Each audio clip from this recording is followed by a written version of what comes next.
Boa tarde a todos os espectadores da Taba TV. Aqui é o programa Falou e Disse, apresentado por mim, Leon Aires, e a minha parceira Helena Reis.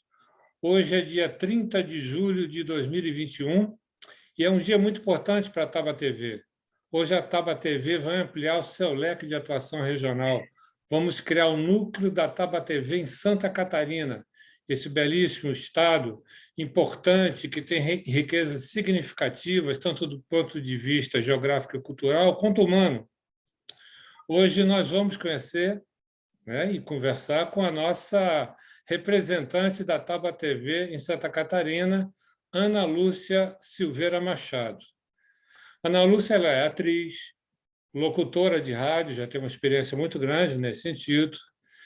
Ela é membro do movimento de luta Bairros, Vilas e Favelas em Santa Catarina, que trabalha dando apoio e ajudando a criar associações de bairro e várias atuações. Ela pertence à Associação José Marti, ela é brigadista da Associação José Marti, que ela vai falar mais detalhadamente sobre isso. Ela participa das Brigadas de Solidariedade, também que publica um jornal chamado A Verdade. Também vai falar sobre as experiências dela em Cuba. A Ana também participa do movimento negro, movimento estudantil, onde tem uma integração total com o movimento estudantil em Santa Catarina, principalmente porque ela é da Universidade Federal de Santa Catarina. Também trabalha com os imigrantes, tanto do ponto de vista do acolhimento, também como da inclusão desses imigrantes na sociedade de Santa Catarina. Do ponto de vista da educação, ela é técnica em assuntos educacionais na Universidade de Santa Catarina e tem um projeto muito importante que a gente vai conversar também um pouco, que é o projeto Escola Popular, onde ela participa na criação de redes e vai explicar muito mais a respeito desse detalhe.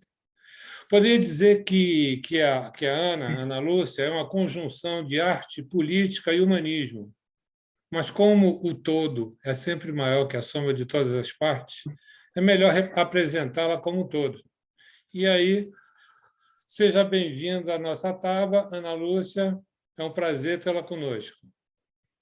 Muito obrigada, boa tarde a todos, uma satisfação muito grande estar aqui e uma responsabilidade também representar Santa Catarina, e faço isso com muito prazer, muita satisfação. Eu moro aqui há muitos anos e esse estado, como o Leon disse, é tão interessante, tão rico, tão diverso culturalmente. Então, acho que a gente vai ter muita coisa para mostrar, muita coisa para que possa interessar todos os espectadores. Helena. Olá, boa tarde. Só uma coisinha. A Ana Lúcia é uma pessoa cujo contato foi estabelecido pela Helena, que já conhece por um tempo. Acho que a conexão da Helena está um pouco oscilante. Então, a Helena conhece a Ana Lúcia já há algum tempo, conhece o trabalho político que ela desenvolve, o trabalho também na parte de educação. Enquanto a conexão da Helena, vamos dizer assim, restabelece, eu já ia perguntar para você falar rapidamente sua experiência como atriz e locutora de rádio, que locutor de rádio é uma experiência muito boa, né? Por favor, fala lá um pouquinho a respeito disso. Então, eu fui atriz com o grupo Catê Calanquê, um grupo teatral dirigido por Leniete Couto, conhecida como Lelete. A Lelete é carioca, é filha de Valdir Onofre, falecido há pouco. O Valdir Onofre tinha uma escola de teatro no Rio de Janeiro, e ela seguiu a escola do pai, trabalhou em cinema, em teatro, e veio para Santa Catarina, criou esse grupo, e nós fizemos um trabalho muito, muito interessante, porque essa diretora, Lelete Couto, ela soube direcionar os talentos de cada pessoa dentro do grupo. Então, como eu tenho muita tendência para escrever, eu escrevia os textos do grupo. O grupo criava coletivamente, quem redigia, quem colocava no papel era eu, e foi um trabalho importantíssimo para mim. Outros, cada um se encarregava de uma parte. Nós montamos de uma tarefa diferente assim no grupo. Nós montamos a peça A Bruxinha que Era Boa, que é muito conhecida, a peça infantil, só que nós fizemos uma versão Santa Catarina, usando as bruxas do Franklin Cascais. Entrou. Sim? Tudo bem? Está me ouvindo? Pode dar continuidade, porque o microfone dela estava fora do ar, mas, por favor, falando, conclui. Então, nós fizemos uma pesquisa muito interessante sobre as bruxas do Franklin Cascais, as bruxas da ilha, né? O folclore da ilha de Santa Catarina, né? Onde fica Florianópolis. E essa pesquisa nos enriqueceu muito, sabe? Nós vivemos, então, as bruxas da ilha no palco. Foram momentos muito interessantes e, às vezes, até assustadores. Não sabemos até que ponto foi um trabalho infantil. E montamos o Menino Maluquinho, o Ziraldo veio nos visitar em Florianópolis, que também foi outro momento rico, e outras peças. Quanto ao rádio, eu conheci, nós estivemos na rádio uma vez, na RBS, na época se chamava RBS, nós estivemos lá para colocar um comercial de peça para ser veiculado em todos os veículos lá da RBS, né? No jornal, na TV, no rádio. E eu vi o programador da rádio passando e pedi para falar com ele. Então, nesse momento, nesse dia, eu disse para ele, eu resolvi isso, tirei não sei de onde, eu disse para ele, eu acho que eu sei fazer isso, eu gostaria de ser apresentadora desses programas aí. E ele disse, eu estou precisando muito de alguém que fale inglês. Eu sou professora de inglês, respondi na hora. E ele disse, então tu vai fazer o teste essa semana. E ele me deu gravações para eu estudar em casa, e em menos de um mês, assim, em 2 semanas eu estava lá trabalhando como locutora, né? Então, nesse momento, eu me tornei atriz, professora, locutora, tudo ao mesmo tempo, mas depois eu deixei a escola, eu me apaixonei pelo trabalho na rádio, e o ambiente era muito rico, muito interessante, culturalmente enriquecedor mesmo. Então, eu acabei deixando a escola por uns tempos para me dedicar a esse trabalho na rádio, para conhecer música.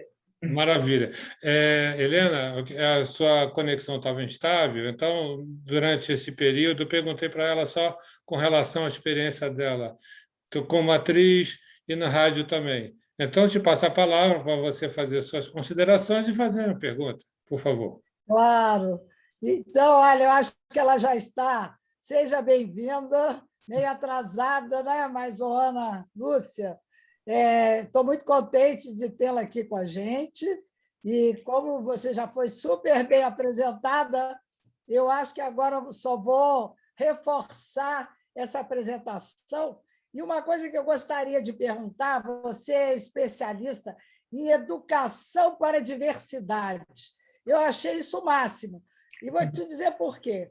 Porque eu tenho uma neta que está fazendo serviço social e tem uma matéria no serviço social que são as identidades culturais. Eu acho que, em outra linguagem, identidade cultural eu entendo como uma diversidade. Então, eu não sei se seria a mesma matéria, mas eu gostaria que você depois desse uma palhinha para a gente aí sobre essa educação para a diversidade. E aí eu pergunto, é uma coisa interessante, será que as pessoas precisam ser educadas para aceitar o outro? Porque a diversidade, para mim, significa o outro, né? As diferenças. Então, precisa haver essa educação voltada para o outro. Isso não é uma coisa espontânea, que nós já nascemos múltiplos. Não, olha, infelizmente, deveria ser espontâneo, mas não é. Isso requer educação, sim. Na verdade, as pessoas são educadas para se tornarem individualistas, para pensarem mais em si, para terem sucesso, para conseguirem o seu sucesso na vida, pensando em si, em construir uma grande carreira, mas, em geral, pensando em si, no máximo na família. Então, o olhar para o outro, o pensamento coletivo, pensar na comunidade, pensar nos colegas, se você trabalha, se você estuda, você ter esse olhar para o outro, esse pensamento precisa ser sempre reforçado, precisa ser treinado, sim. É preciso que os educadores se coloquem no lugar do outro, né? Não só os educadores, os assistentes sociais, os médicos, os profissionais em geral. Se você não tiver um pouco de empatia, né? Se você não tiver empatia, se você não conseguir se colocar no lugar do outro, nada vai funcionar, né? Em educação isso é fundamental. Você precisa tentar sentir o que o outro está sentindo, né? E o outro sente de acordo com o seu lugar, com a sua posição, com o seu gênero, com a sua classe social. Então, como nós vivemos numa sociedade tão desigual, educação para a diversidade é você conseguir dar visibilidade para quem é invisibilizado normalmente, né? Então, a sociedade faz esse movimento para invisibilizar certos grupos mais do que outros, né? Então, como negros, como gay, a comunidade LGBT+. Então, muitos grupos são invisibilizados e muitas vezes não são invisibilizados, mas são tratados de uma maneira não muito respeitosa, como o tratar a mulher como objeto, né? Então, todas essas diferenças e o respeito a todos esses grupos é fundamental. É fundamental para que a gente construa uma sociedade com pensamento coletivo. Eu acredito na sociedade que desenvolve pensamento coletivo. Não vejo que o exagero do individualismo, a sociedade extremamente competitiva, a meu ver, não tem dado bom resultado, né? Então, esse olhar para a diversidade torna-se fundamental para a gente construir essa sociedade melhor. Agora, olha só, antes de eu passar a palavra para o Leon, né? Eu queria só fazer uma observação que eu achei interessante, assim, de repente a nossa Taba tem esse sentido da diversidade, né? Nós até escolhemos esse nome porque queríamos ser plurais, né? Queríamos ser coletivos. E, de repente, eu procuro uma pessoa em Santa Catarina, eu disse assim, essa vai ter afinidade com as nossas ideias. Então, é interessante, porque esse paradoxo, porque, ao mesmo tempo que a gente fala em diversidade, a gente fala em afinidade, não é? Porque eu acho que, no meio da diversidade, nós encontramos um pensamento que é afim, que vamos dizer, que tem muito a ver com o nosso. Isso é um paradoxo, né? Mas eu quero acentuar e admitir que esse paradoxo existe e que ele não é um paradoxo, mas não é incompatível. Você concorda comigo? Muito interessante, muito interessante. E o nome de vocês foi muito bem escolhido, né? Taba, né? Lembra os povos originários, e os povos originários são desses grupos dos quais eu estava falando, né? Que têm sido oprimidos, né? Que têm sido invisibilizados, e nós teríamos tanto a aprender com os grupos originários, né? Temos muito a aprender. Então, à medida que eles vão ganhando visibilidade e importância, sempre que as pessoas tiverem esse cuidado de olhar na sua região, né? Aqui em Florianópolis existe um grupo no Morro dos Cavalos que é bastante conhecido porque existe uma disputa de terras, disputa de território, uma coisa que vai para o jornal, então ganha visibilidade. É claro que na mídia comum, em geral, é tratado como se eles não tivessem direito àquela terra onde eles estão há décadas lá, há mais, não sei exatamente há quanto tempo, mas eles estão provavelmente há mais de um século lá nessa terra. Então, se nós formos olhar atentamente, há um número muito maior de grupos de povos originários aqui na Grande Florianópolis, né? E a gente não se dá conta, porque eles são realmente escondidos, invisibilizados. Essa questão, né, de que a gente quer sempre mostrar o lado que parece a sociedade de consumo mais bonito, né? E agora existe um dos grupos aqui em Florianópolis que está fazendo ações de chamar a população para conhecer rituais e hábitos indígenas. Então, isso é bastante interessante, né, para que as pessoas aprendam a valorização da natureza, aprendam a ter um pouco de paz, porque os grupos aqui dessa região não eram guerreiros. Então, isso foi um fator importante para que eles sobrevivessem, porque os grupos indígenas guerreiros, isso eu já aprendi com eles, os grupos guerreiros se lançaram mais nas lutas, nas disputas, e acabaram morrendo mais também.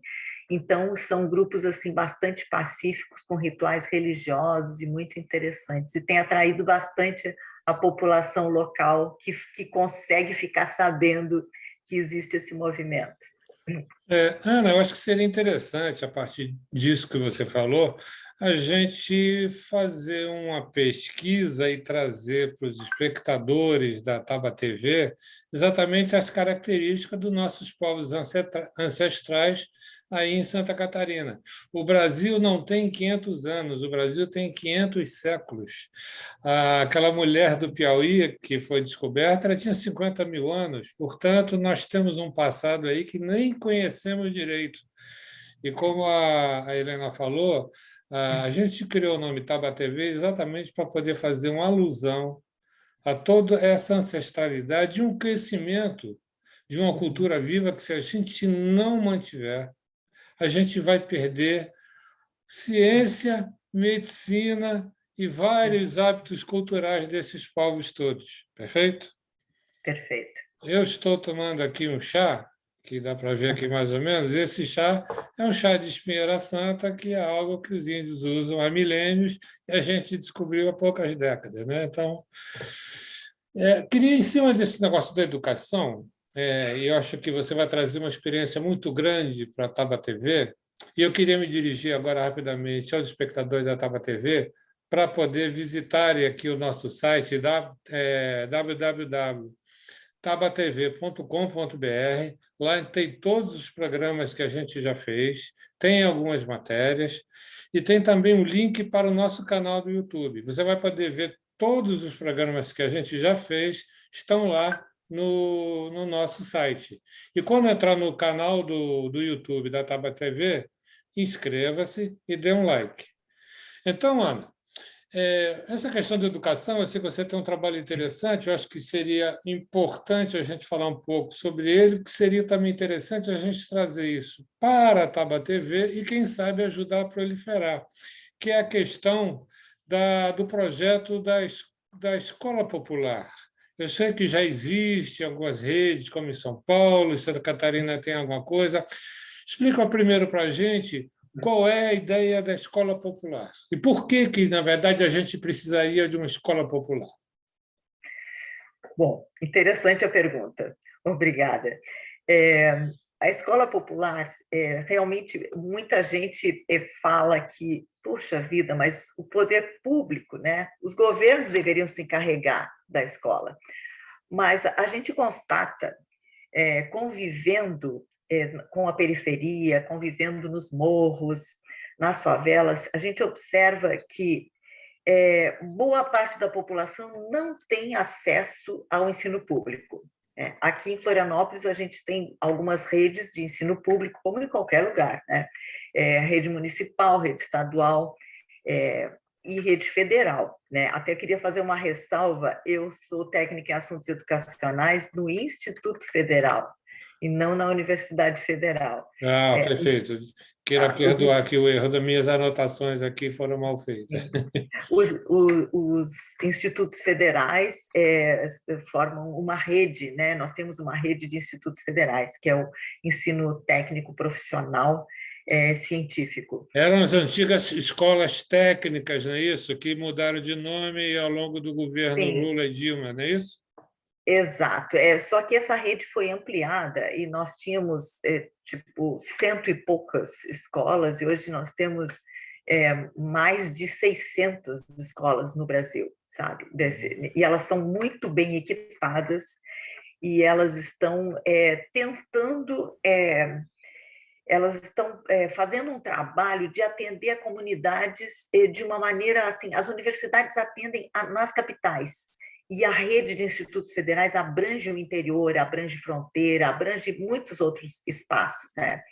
Então, mesmo, né, com essa tentativa de profissionalização em alto nível, porque os institutos federais, através de seus concursos públicos, muitos professores, doutores, mestres se tornam professores nos institutos federais. Então, mesmo com todo esse esforço, o povo realmente pobre, existe uma parcela da população que não se alfabetiza. Nós temos 11 milhões de analfabetos no Brasil hoje, e boa parcela da população não se sente com coragem, assim, sabe, não se sente capaz de frequentar as aulas no Instituto Federal e muito menos numa universidade. Então, o nosso trabalho como escola popular é o de empoderamento. É que a pessoa perceba que ela é capaz, que ela pode aprender e que ela tem as noções básicas para ela poder ir para outras instituições. Com o tempo, nós vamos passar a ter alguns cursos certificados, talvez profissionais também, estamos planejando isso, mas o primeiro momento é esse, é o de observar o que cada um está precisando, sabe? O adulto que precisa de alfabetização porque não consegue ler o jornal que a gente leva lá na comunidade, esse adulto, e não, a alfabetização é uma barreira para ele em muitas coisas, esse adulto, então, vai ter as classes vai frequentar as classes de alfabetização, né? Creches estão sendo criadas também em muitas escolas populares.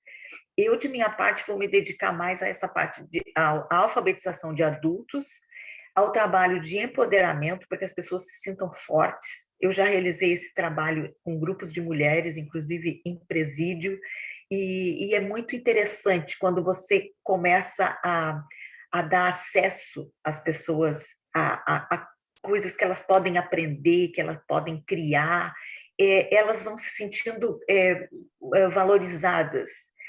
E também a gente precisa valorizar a história da comunidade, a história de vida de cada pessoa. Porque muitas escolas, o estudante ele tem que chegar pronto para aprender. Numa escola popular, você vai mostrar que ele pode ensinar.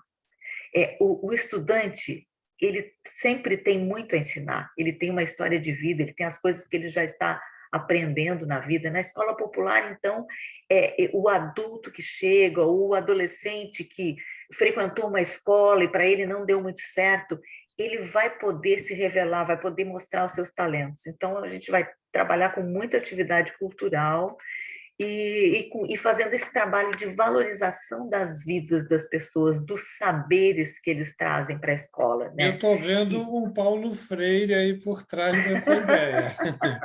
Sim, essa questão dos saberes é muito importante, né, para que as pessoas tenham autonomia, né? Então, realmente a gente usa a pedagogia do oprimido, né, a pedagogia da autonomia, né?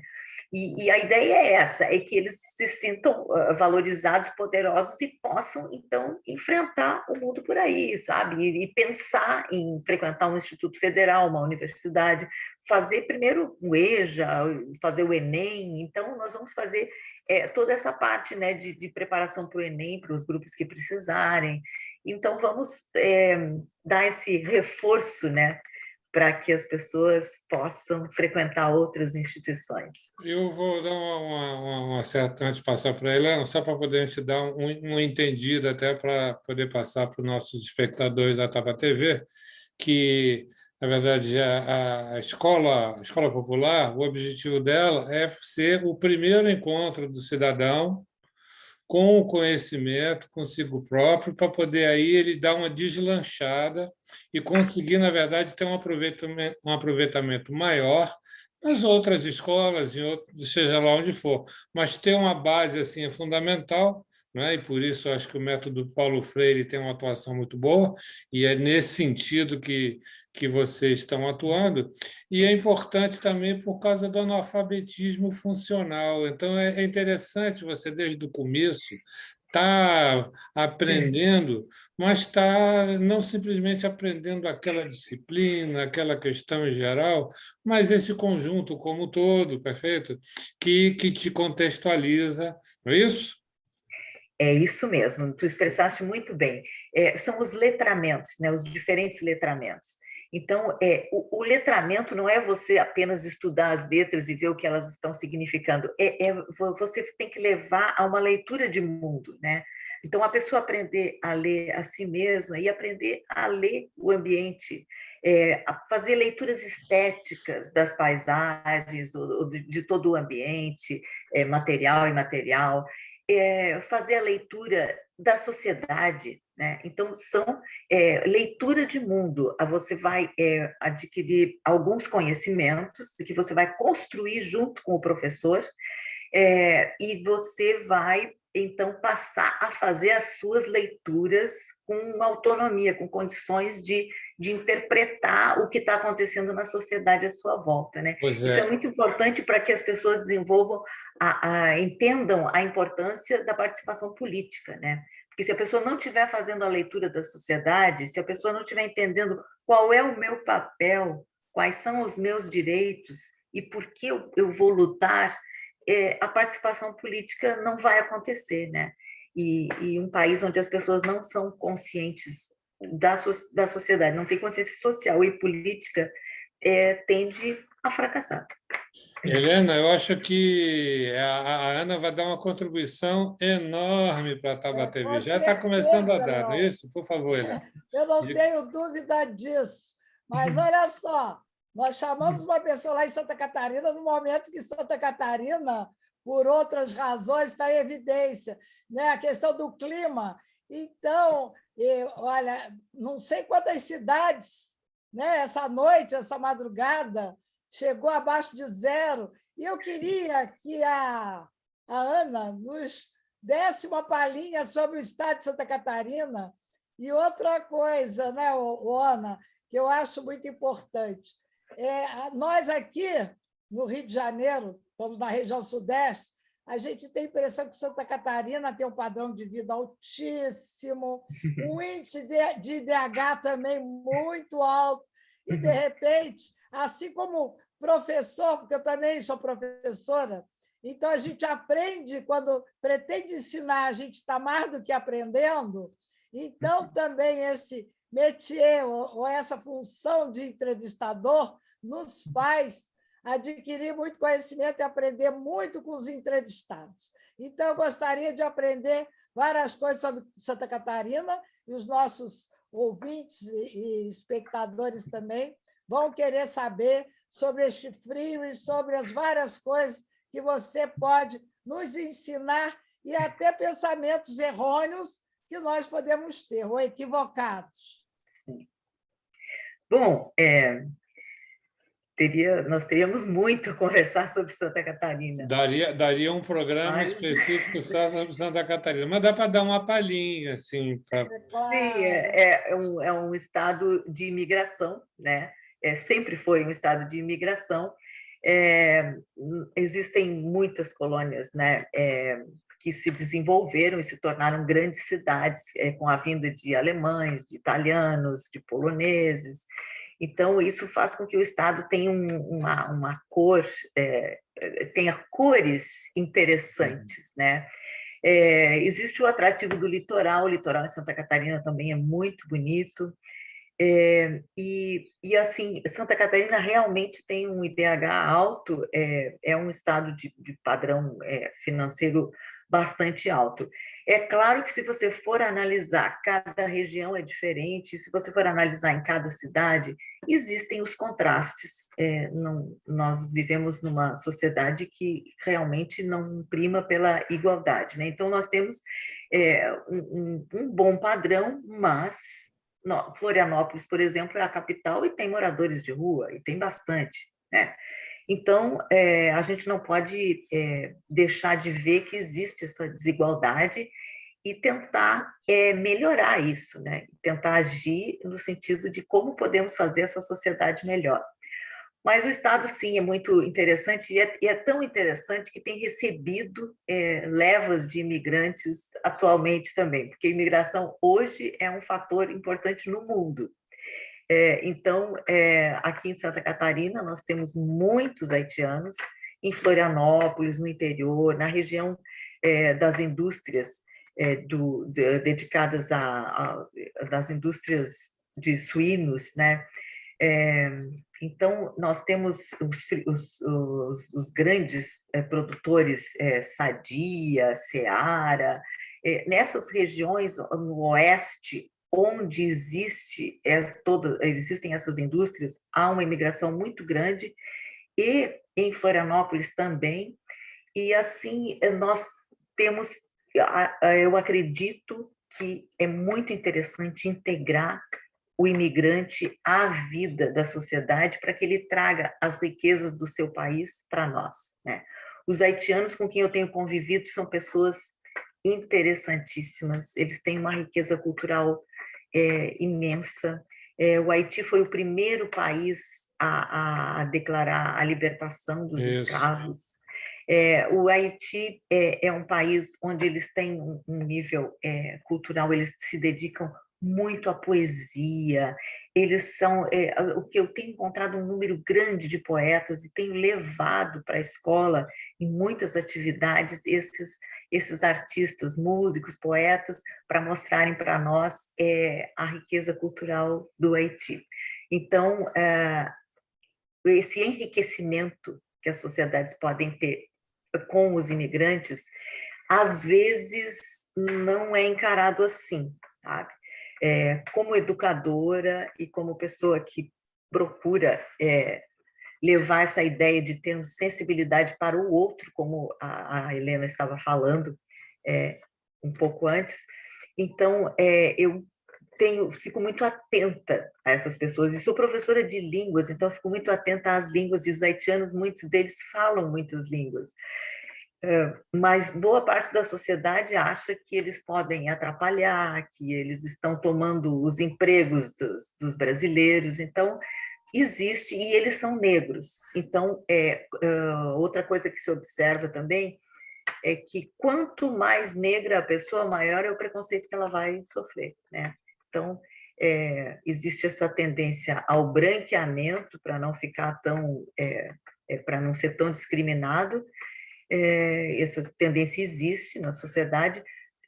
Os haitianos têm, né, essa cor muito, são muito negros, então eles sofrem bastante no estado de Santa Catarina, no estado de imigração, assim, que tem muitos alemães, muitos italianos, Então, eu não estou aqui acusando um povo ou outro, mas o conjunto da sociedade, que é uma sociedade muito branca, né, onde os negros já foram linha de frente na Guerra do Paraguai, né? Os negros de Santa Catarina, boa parte deles foi dizimado, os homens negros foram dizimados na Guerra do Paraguai. Então, existe essa sociedade branca muito agressiva a esse imigrante que chega, né? Então, a gente tenta, como educador, defender essas populações e mostrar o valor deles.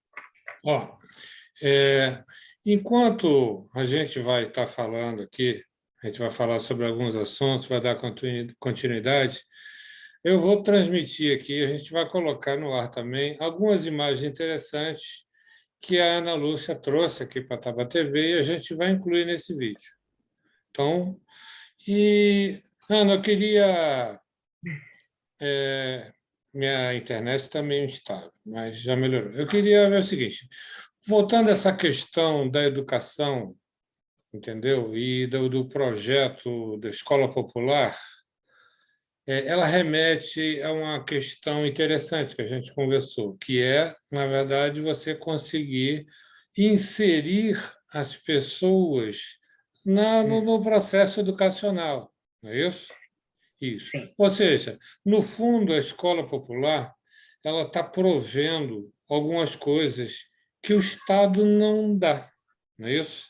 O Estado nem, apesar de ser responsabilidade do Estado, o Estado não cumpre com as suas obrigações. Com certeza, haja vista a saúde, a educação, isso tudo. Então, isso é uma intervenção, vamos dizer assim, paralela e importante para poder fazer exatamente aquilo que nem o Estado faz, nem as ONGs, que seria, não é que em tese fariam isso, são poucas que são verdadeiras e se dedicam.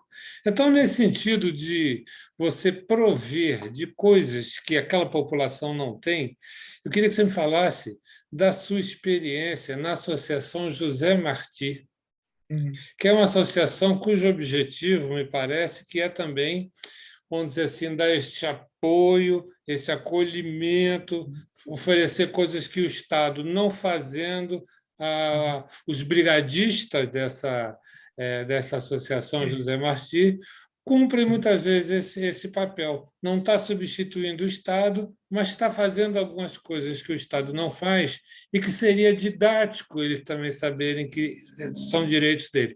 Então, primeiro, eu vou te fazer algumas perguntas, mas primeiro fala o seguinte: o que é a Associação José Marti? Bom, a sua análise foi muito boa quanto ao nosso trabalho nas vilas, nas favelas. O MLB, no caso, que é o movimento do qual eu participo, vai até lá. Então, antes de falar na Associação José Marti, eu gostaria de reforçar essa tua ideia. Assim, quem vai até a periferia, sabe? Então, o próprio deslocamento é complicado. E o acesso, em geral, quantas matrículas são feitas via internet? Nem sempre o povo da favela ou da periferia tem boa internet, ou às vezes nem tem, né? Às vezes não tem nem energia elétrica, não tem regulação fundiária, não tem água potável. Então, imagina como ele vai chegar até uma escola, como ele vai se apresentar lá. Então, as dificuldades são imensas. Então, ir até o local e implantar uma escola lá dentro, lá na periferia, lá dentro do bairro que está precisando.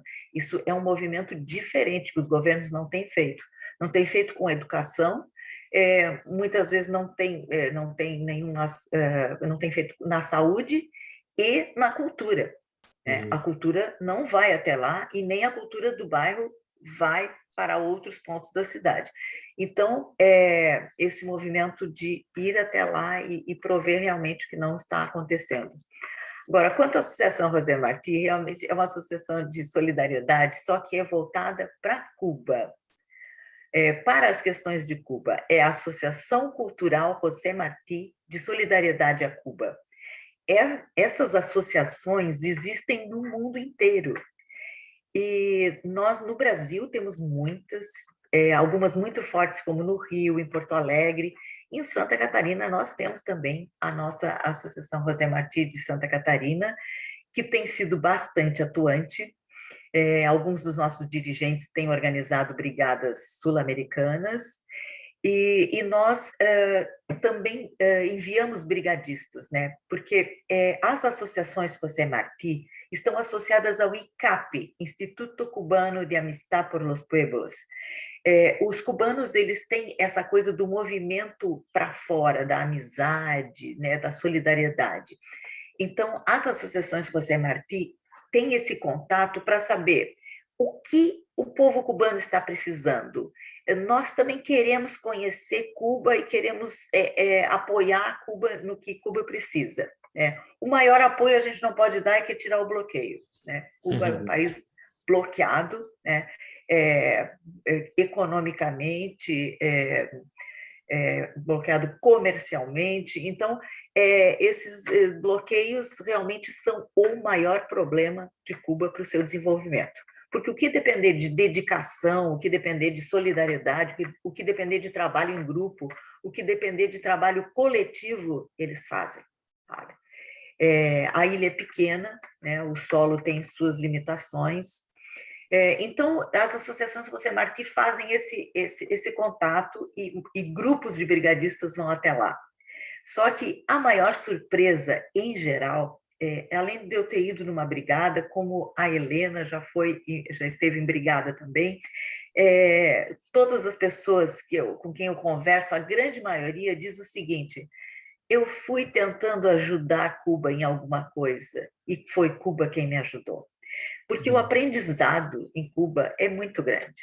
A gente aprende, sabe, que sobre uma sociedade diferente, uma sociedade onde o coletivo é extremamente valorizado, né?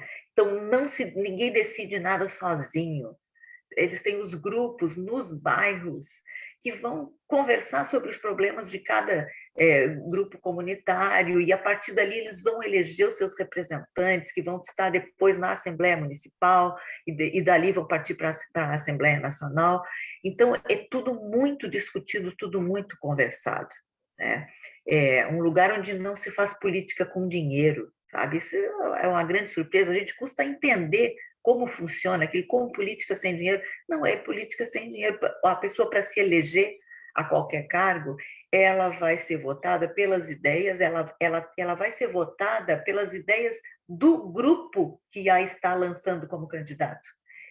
Porque ela vai representar essa comunidade. Se ela não estiver representando, em qualquer momento, em qualquer cargo, eles são chamados para um recall. Então, não funcionou, escolhemos tal pessoa porque ela nos representa, e não funcionou, recall, a pessoa volta e vai outro no lugar. Tá? Então, isso é muito interessante, não existe, a pessoa não se torna um político profissional por dinheiro nenhum, porque ele vai continuar trabalhando na sua profissão, né? Então, não é essa a questão. Então, é isso, as associações José Martí tentam mostrar nos lugares onde elas estão situadas como funciona a cultura cubana, tentam levar filmes, mostrar os métodos de alfabetização, que, por sinal, a Cuba, todo o ensino em Cuba é baseado em Paulo Freire, né? Então, que é um grande orgulho para nós quando chegamos lá e vamos às escolas e vemos, sabe, os professores falando e todo o ensino baseado na obra de um brasileiro, uma obra importante. Então, isso é muito interessante. Então, todas essas questões de tudo ser igual, né? Por exemplo, a educação em Cuba, se um pedreiro e um médico e um engenheiro, um pesquisador se encontram na rua, e se eles cresceram no mesmo bairro, eles estudaram na mesma escola pública. Não tem distinção. A escola é de excelente padrão, isso é comprovado pela ONU, pela Unesco, é de excelente nível, das melhores do mundo, e é igual para todos. Então, isso, esse exemplo que a gente tenta levar de como é possível pensar uma sociedade coletivamente onde não haja tanta desigualdade. É essa a questão. Então, os telespectadores da Taba TV, vocês estão vendo que nós estamos trazendo uma pessoa cuja experiência, do ponto de vista político, social, cultural e humano e poético também, é muito grande. Eu acho que a Taba TV vai estar tendo um grande ganho, e lembrando que essa é a Ana Lúcia. Ana Lúcia é a nossa correspondente em Santa Catarina, um grande ganho para a Taba TV, uma ampliação da nossa atuação, e vai enriquecer muito toda a nossa programação. Por favor, Helena.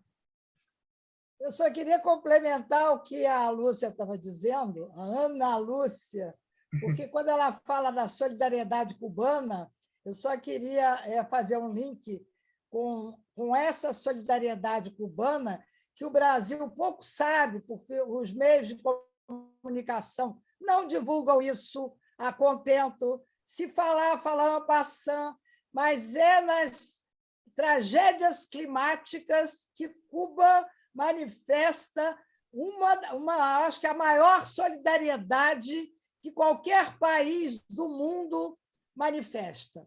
Então, ela se organiza e vai, sabe, ela sai de Cuba e vai para qualquer outra região que foi ameaçada por essa história climática, seja um furacão, seja uma grande inundação, qualquer coisa que se caracteriza como uma tragédia climática. Inclusive, até os Estados Unidos, que é o país que faz esse bloqueio há mais de meio século, quando foi daquela história do furacão Katrina, e que não havia nos Estados Unidos médicos que atendessem a população nessa tragédia, quem socorreu os norte-americanos foi Cuba.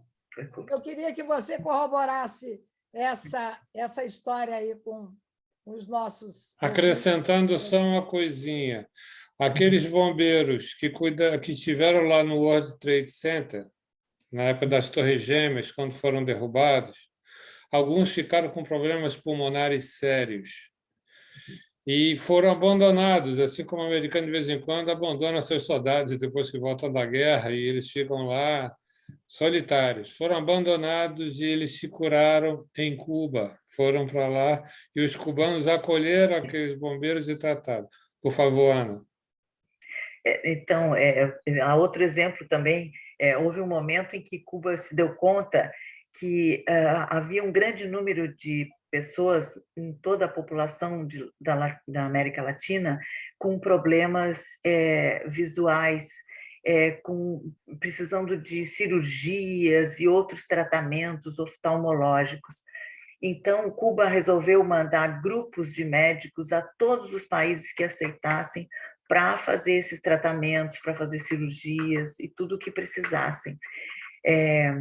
Então, o Brasil não aceitou, na época, esse tratamento, foi em 2016, se não me engano. O Brasil não aceitou, 2016, 2017, por aí. O Brasil não aceitou que os médicos cubanos viessem fazer esses tratamentos, e eles estiveram por toda a América do Sul. E quando chegaram na Bolívia, aconteceu um fato muito interessante. Numa determinada comunidade, trouxeram uma pessoa, a família trouxe a pessoa, e o médico foi avisado: esse homem é o homem que disparou e que matou o Che Guevara. Então, acho que muitos já assistiram essa cena em filmes, né? Ele foi morto na Bolívia, insuflado pelos americanos. Houve todo um complô, houve tudo. Então, estudando a história, pode-se saber muito bem, e a pessoa estava lá, a pessoa que disparou contra o Che Guevara, ele estava lá. O médico disse: ele vai ser tratado da mesma forma. E ele foi operado e voltou a enxergar. Ele quase não enxergava mais. Então, esse é o espírito cubano, sabe? É o espírito de doar tudo o que tem de melhor. Solidariedade não é a gente dar restos, não é a gente oferecer o que sobrou, não, é a gente oferecer o que tem de melhor, né? Então, o nosso movimento nas escolas populares se inspira muito nisso, né? O que cada um tem de melhor a oferecer, sabe? Se cada um oferecer a uma comunidade o que tem de melhor, essa comunidade tende a crescer junto, vai estar crescendo juntamente com essa pessoa que está oferecendo, ela também vai estar recebendo, né? Então, é muito gratificante esse trabalho. Agora é o seguinte, nós vamos fazer agora um breve intervalo e já voltamos para poder a gente falar sobre as questões culturais locais, que a Ana Lúcia tem uma experiência muito grande e, quem sabe, trazer alguns artistas ou obras importantes do ponto de vista de artes plásticas, cinemas, música, o que for. Então, daqui a pouco a gente volta.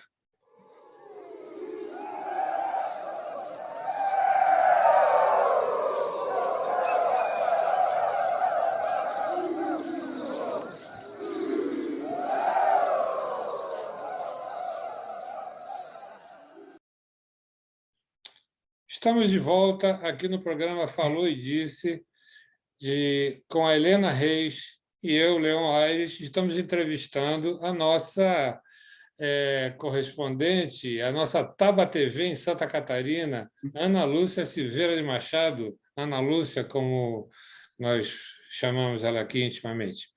Ana, é o seguinte, você tem lá em Santa Catarina, eu queria que você desse uma palhinha também, isso para poder mostrar a sua característica e o que a Taba TV está ganhando com a sua entrada na nossa Taba, nas nossas ocas aqui. Estou com a oca aqui atrás, está meio frio aqui, eu estou de casaco, mas estamos aqui na nossa... Então, fala sobre a questão da sua inserção aí na questão da arte popular e da escola, só para dar uma palhinha para os nossos telespectadores verem o ganho que nós estamos tendo na Taba TV. Por favor, Ana. Bom, a arte está tentando chegar na rua, né? A arte está tentando se fazer presente para um maior número de pessoas.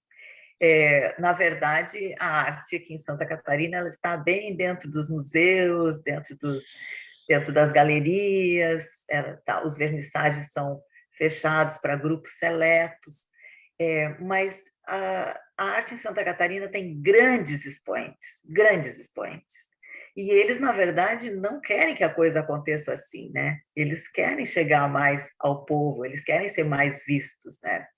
Então, existem movimentos para tentar levar esse pessoal para o seio das favelas mesmo, da periferia e das ruas em geral. Há um artista aqui em Santa Catarina, que é o Bruno Barbi, que ele pinta em qualquer espaço que ele encontre, onde seja possível pintar na rua, ele pinta. É claro, ele tem o ateliê dele, tem toda uma obra consolidada, muito interessante, mas num dado momento da sua trajetória, ele passou a pintar personagens negros e ele passou a pintar apenas personagens negros. Então, ele foi levando esse trabalho cada vez mais para as ruas e ele foi sendo muito apreciado e ele entrou para o movimento negro, ele passou a lutar por essas pessoas que ele pinta, porque ele percebeu muita discriminação, muito preconceito na cidade, ele não pode pintar os personagens que ele escolhe em qualquer lugar por serem negros, e agora, recentemente, no shopping Iguatemi, houve uma restrição na véspera, a exposição dele toda montada dentro do shopping, na véspera da inauguração, ele foi impedido de mostrar, porque a direção do shopping considerou que o público não ia gostar de ver apenas personagens negros. A direção alegou que não sabia que ele pintava apenas negros e ele teve que desmontar a exposição. Então, esse foi um caso claro assim, de discriminação, de preconceito. Então, essa exposição acabou não acontecendo, mas acontece a Feira dos Afrodescendentes, todas as terças-feiras, numa escadaria, num local aqui bem central, que é uma conquista, e lá estão muitos artistas negros, e o Bruno, que não é negro, está lá junto com eles, levando a sua arte e participando do movimento, né? Então, é assim, a gente, na escola popular, a gente vai levar, que nós queremos que essa escola seja exemplo também, todo o trabalho vai ser documentado para mostrar depois em outros ambientes, né, em outros estados, em outras cidades.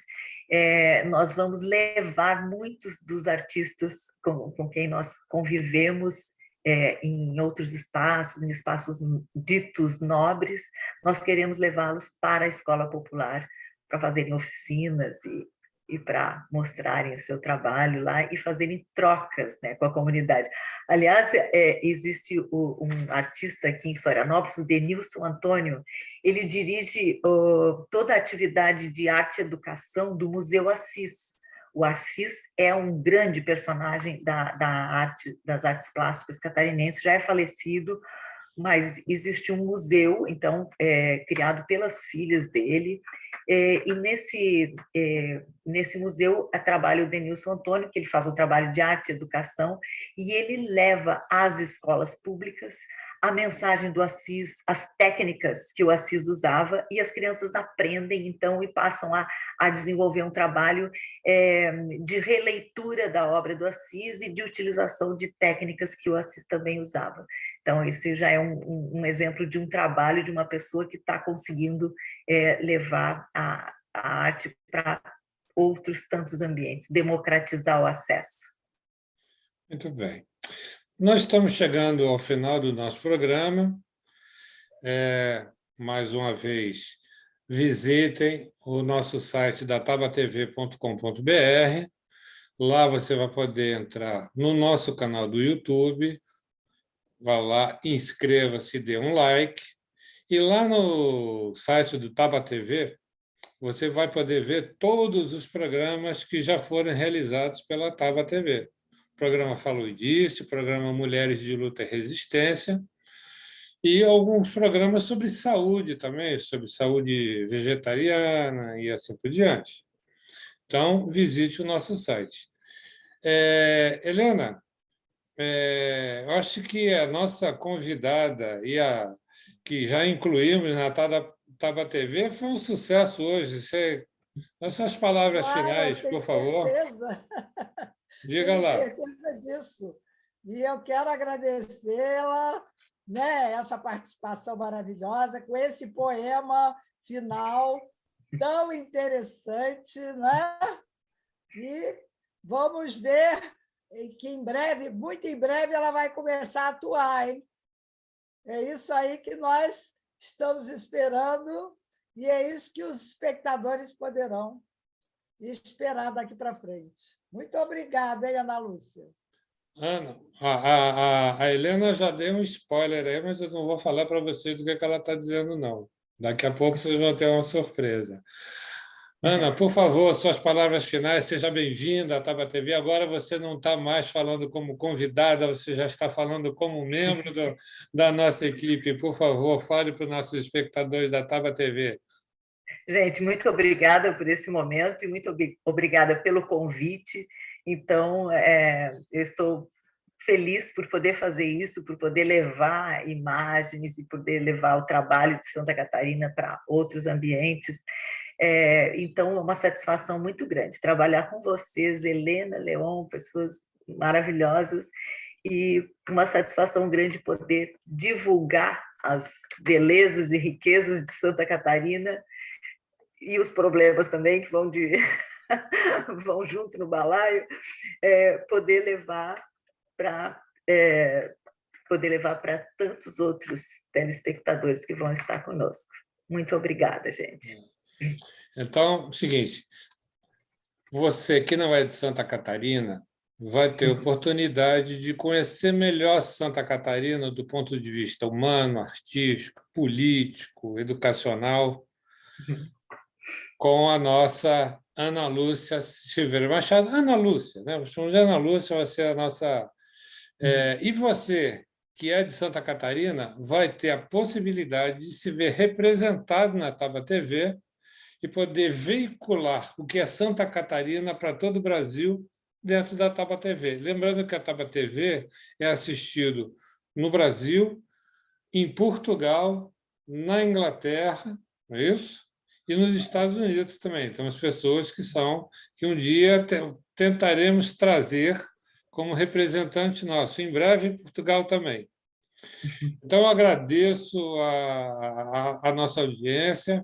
Esse é um programa gravado, vai ser distribuído, logo que for publicado, a gente vai divulgar. Então, você que está vendo agora, é porque, na verdade, ele já está pronto. E o programa de hoje a nossa despedida vai ser com um grande beijo. Mas vocês vão ver que beijo que é esse daqui a alguns instantes. Então, muito obrigado a todos. Até o próximo programa Falou e Disse, da Taba TV. Muito obrigado, Helena. Muito obrigado, Ana. E até o próximo programa. Bye, bye. Até.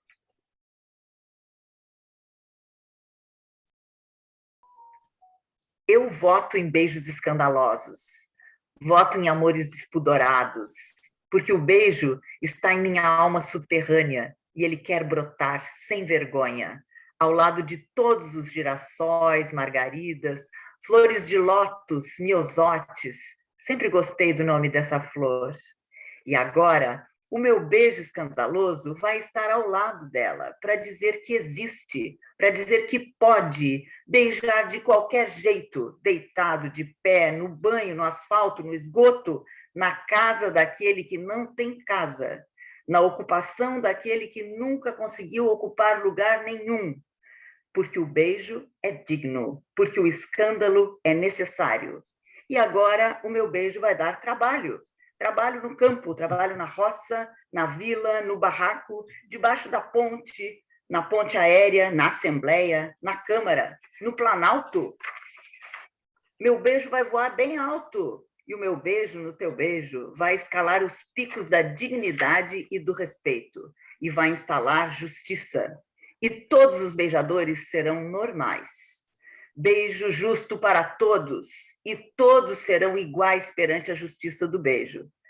E o escandaloso vai ser o juiz injusto, o corruptor de ideias, o assediador da moral e do corpo alheio, o explorador do trabalho e do tempo de vida dos outros, o pregador de fés escravizadoras, o inventor de verdades em rede, o multiplicador de mentiras em série, o ladrão de consciências.